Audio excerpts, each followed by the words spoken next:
मैं रेखा पांडे, रीता पांडे। हम लोग अपने चैनल पर सभी का स्वागत, अभिनंदन एवं वंदन करते हैं।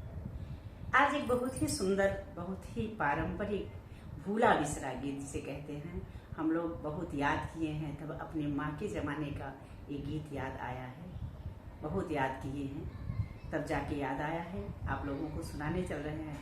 जिस समय जानकी जी को लेकर के भगवान श्री रामचंद्र जी जनकपुर से अयोध्या आए हैं, उस समय का प्यारा सा गीत है, बहुत ही प्यारा गीत है। आप लोग इसे पूरा सुनिएगा, हम लोगों का सपोर्ट कीजिएगा और चैनल पर नए हैं तो प्लीज़ सब्सक्राइब जरूर कीजिएगा। चलिए सुनाने चलते हैं। इस गीत को आप लोग खूब सीखिएगा और खूब गाइएगा, बहुत ही प्यारा गीत है। माता जी हमारी कहती थी, हम लोग ढूंढ के ले आए हैं इसको।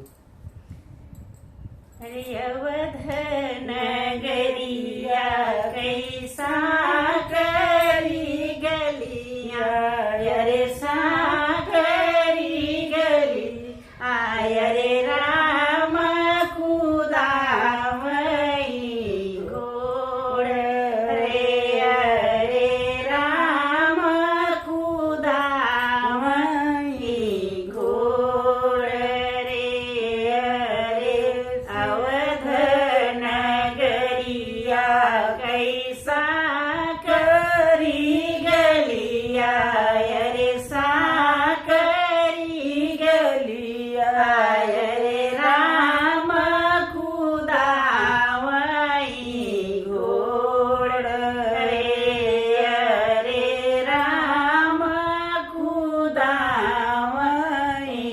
घोड़। अवधपुर की नारी सब देखन आई, अरे देखन आई, अरे राम सिया के लैके आए रे, अरे राम गवन लीहे आए रे। अवध नगरिया सब देखन आई, अरे देखन आई, अरे राम सिया के लैके आए रे, अरे राम सियवन लैहे आए।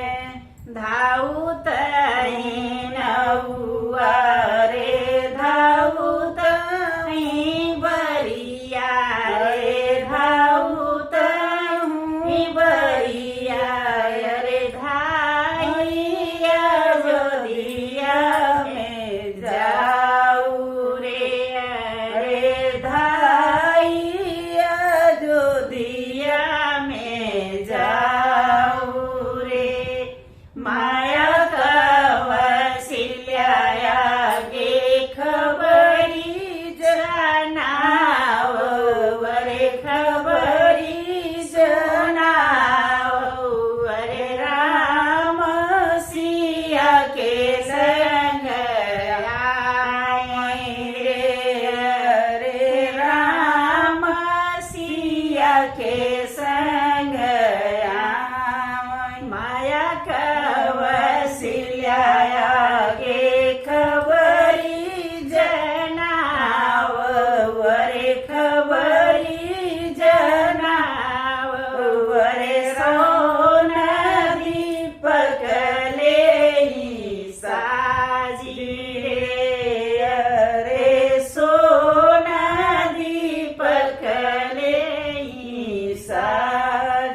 इतनी बचन जब सुनी कवसिल्या रानी, सुनी कवसिल्या रानी, खुशिया न मन में समाई रे, अरे खुशिया न मन में समाई। जऊ मोर राम सिया के संग है सिया के सही कर, अरे देव